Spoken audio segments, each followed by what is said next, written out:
Assalamualaikum warahmatullahi wabarakatuh.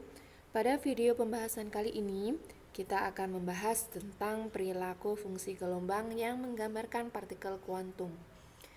Jika pada video sebelumnya kita sudah membahas tentang perbedaan antara mekanika klasik dan mekanika kuantum, sekarang kita akan membahas perilaku partikel kuantum. Nah, perilaku partikel kuantum di sini digambarkan melalui fungsi gelombang. Nah, sebelum kita masuk ke fungsi gelombang yang kita maksud, kita bahas terlebih dahulu tentang fungsi gelombang secara klasik. Gelombang secara klasik ya.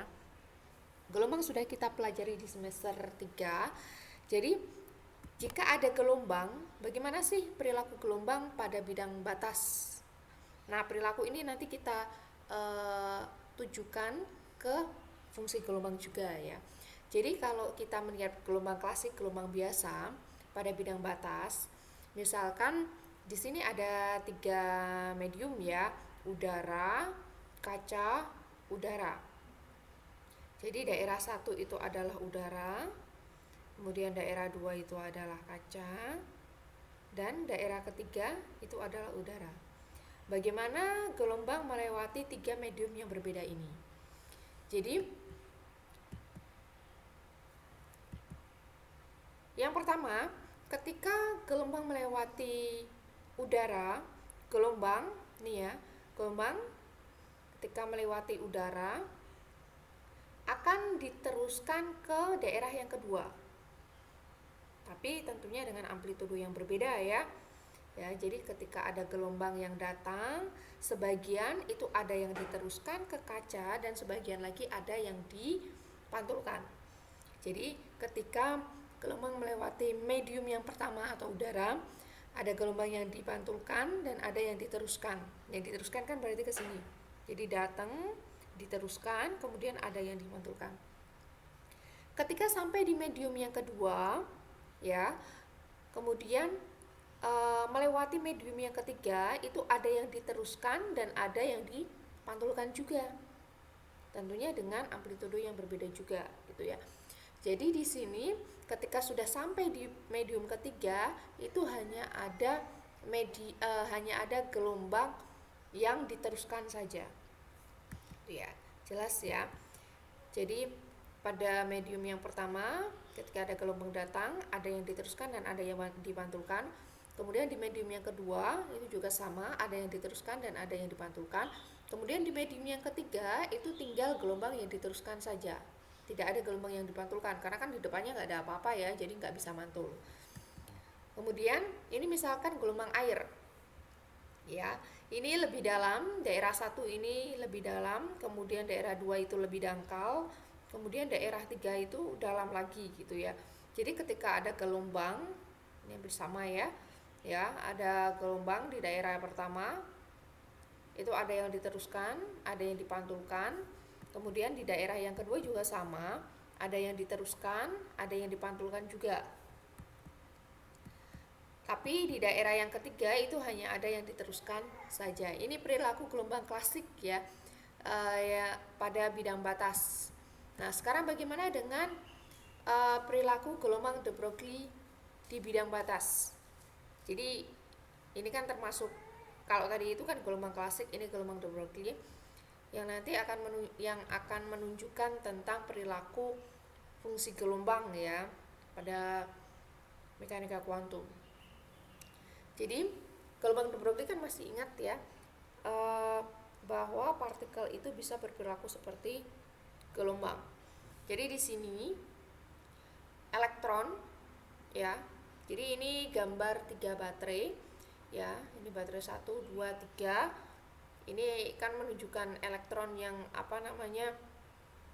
bergerak ya, dari daerah 1 ke daerah 2 kemudian ke daerah 3. Nah, ini di daerah 2 itu diberi suatu beda potensial. Ya. Jadi daerah 2 itu diberi suatu beda potensial. Jadi di daerah 1 ini potensialnya 0 ya, energi kinetik elektron itu K1, momentumnya berarti P1. Kemudian gelombang de Broglie-nya itu H per P1. Daerah 2 karena terpasang suatu beda potensial, maka energi potensial elektron itu U sama dengan Q kalikan V. Ini masih ingat ya rumus ini ya, atau E V0. Nah, kalau diasumsikan energi kinetiknya itu lebih besar daripada U, ya. Jadi gini, pada daerah 1, elektron bergerak dengan energi kinetik K1. Kemudian pada daerah 2, kan karena sebagian energi kinetiknya itu berubah menjadi energi potensial, maka energi kinetik yang ada di K2 itu kan lebih kecil. Ya. Ya, jadi di sini itu lebih kecil. Atau yang ada di sini itu yang mendominasi adalah U. Kemudian bergerak ke daerah 3, ya. Jadi ke daerah 3 ini kan tidak ada beda potensial, maka energi kinetik elektron itu K2. Jadi kan beda potensial itu kan semacam kayak penghalang. Kalau tadi itu ada daerah 1, 2, 3, daerah 2-nya itu misalkan kaca, atau daerah 2-nya itu misalnya kan dia lebih dangkal gitu ya. Jadi kalau semisal diurutkan, kalau tadi itu kan gelombangnya itu kan semakin lama semakin kecil ya amplitudenya itu ya. Jadi kalau semisal diasumsikan dari energinya, ini hampir sama ini ya. Jadi daerah 1, energi kinetik elektron itu K1, yang energinya lebih besar daripada U yang ada di daerah 2, kemudian dan lebih besar daripada K2 yang ada di daerah 3. Tuh. Nah, kemudian setelah kita bahas perilaku fungsi gelombang pada bidang batas, kalau gelombang klasik itu kan berarti tadi kan ada yang dipantulkan, ada yang diteruskan. Kemudian untuk gelombang de Broglie itu juga sama, tapi kan beda ya. Di sini karena gelombang de Broglie itu adalah partikel, sebenarnya adalah partikel yang bisa berperilaku seperti gelombang, tetapi secara tidak langsung hampir sama. Jadi K1 lebih besar daripada U, lebih besar daripada K2. Nah, sekarang kita lanjut membahas tentang kontinuitas gelombang pada bidang batas. Kan tadi itu kan ada yang dipantulkan, ada yang diteruskan. Itu kan di medium 1, 2 gitu ya. Tapi pas di bidang batas itu seperti apa? Jadi yang pertama, fungsi gelombang C itu harus kontinu di bidang batas. Ya, ini nanti syarat batas, ini menjadi syarat batas. Yang kedua, slope dari fungsi gelombang dc per dx atau gradien ya, itu harus kontinu di bidang batas, kecuali bidang batas tak hingga. Jadi nanti kalau semisal kita menyelesaikan persamaan Schrödinger ya, kemudian partikel yang kita tinjau itu ada di daerah 1, 2, 3, maka kita harus mencari, menerapkan syarat batas di bidang batas. Jadi kalau semisal kita lihat ya, yang mengharuskan kontinu, yang namanya kontinu itu fungsi gelombangnya itu kan berarti kan lanjut ya, kalau digambarkan ya di bidang batas itu lanjut. Ini misalkan daerah 1, ini daerah 2. Ini kalau semisal Anda lihat ya, ini kan fungsi gelombangnya yang datang itu kan di sini. Kok yang diteruskan kok di sini? Berarti ini bisa dibilang fungsi gelombang C-nya itu tidak kontinu. Slope-nya juga tidak kontinu. Jadi ini tidak kontinu. Ini tidak boleh, ini harus kontinu. Kemudian ini ya, ini daerah 1, fungsi gelombang di daerah 1, ini fungsi gelombang di daerah 2. Kemudian fungsi gelombang di syarat batas, di daerah bidang batas, ini kelihatannya nyambung ya, tapi memang C-nya itu kontinu, nyambung ini, tetapi slope-nya nggak kontinu. Slope itu kan gradien kemiringan. Lah ini kan miringnya kemana ini?